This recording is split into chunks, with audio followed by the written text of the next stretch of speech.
আমার জন্মদিনের ব্লগ তো তোমরা দেখেছোই, কিন্তু আমার বরের জন্মদিনের ব্লগ তো আর দেখোনি। তাই আজকে নিয়ে চলে আসলাম আমার বরের জন্মদিনের ব্লগটি। জানি ব্লগটি দিতে অনেকটাই লেট হয়ে গেছে, চলো ভিডিওটি স্টার্ট করা যাক। সো হে হ্যালো গাইস, আমি নিকিতা, আমি চলে এসেছি তোমাদের জন্য আরেকটি নতুন ভিডিও নিয়ে। আজকে যে ব্লগটি শেয়ার করছি সেদিন ছিল কিন্তু 7 তারিখ, মানে মার্চের 7 তারিখ আমার বরের জন্মদিন।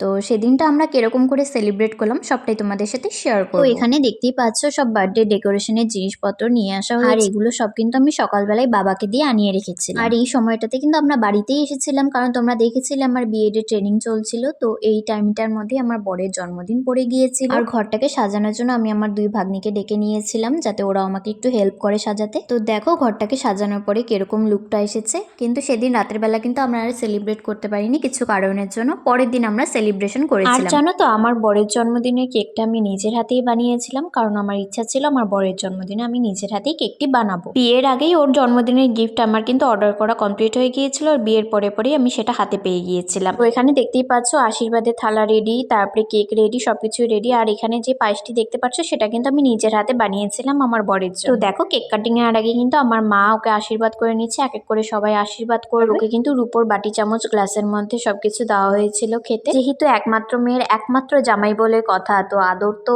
চরম লেভেলের হবেই। তো সবশেষে কিন্তু মামুন দিয়ে আশীর্বাদ করে নিল আমার পিস্তত দিদি। তারপরে এখন কিন্তু কেক কাটিং এর পর্ব চলবে।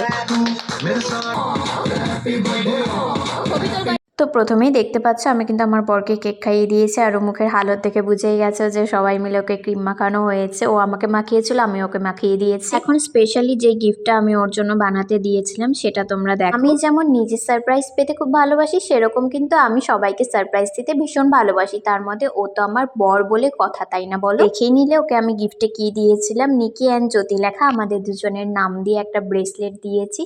কারণ অন্য কিছু দিলে পরে শক্ত জিনিস ধরো ইউজ করবে অ্যান্ড নষ্ট হয়ে যাবে, আর ওর হাতে যে ব্রেসলেটটি আছে সেটা যতবার ও নিজের হাতের দিকে তাকাবে ততবার কিন্তু আমাদের ভালোবাসার কথা ওর চোখের সামনে ফুটে উঠবে। দেখতেই পাচ্ছ এখানে কিন্তু কেক খাওয়ানোর পর্ব চলছে, আর মাকে দেখো ক্রিম লাগানোর জন্য কিরকম করছিল আমার বরের জন্মদিনে কিন্তু সেরকম খাওয়া দাওয়ার কোনো অ্যারেঞ্জমেন্ট করা হয়নি, কারণ সেদিন রাতে আমাদের একটা এনগেজমেন্ট পার্টির নিমন্ত্রণ ছিল। একটি মিষ্টি প্যাকেট আনা হয়েছিল, যেগুলো কিন্তু আমার বর সবাইকে দিয়ে দিচ্ছে এক এক করে, দেখতেই পাচ্ছ।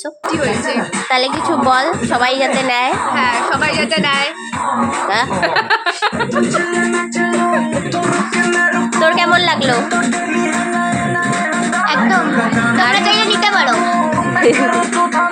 তো ওখানে কিন্তু আমি ওদের কাছ থেকে রিভিউ নিচ্ছিলাম যে আমার হাতের বানানো কেক তোদের কেমন লাগলো। তো বরের জন্মদিনে তো অনেক কিছু করার প্ল্যান ছিল, কিন্তু এবছর তো কিছু হলো না, কিন্তু নেক্সট ইয়ার আশা করি সবকিছুই হবে। এর জন্য ভিডিওটি এতটুকুই, দেখা হচ্ছে খুব তাড়াতাড়ি পরের একটি ভিডিওতে।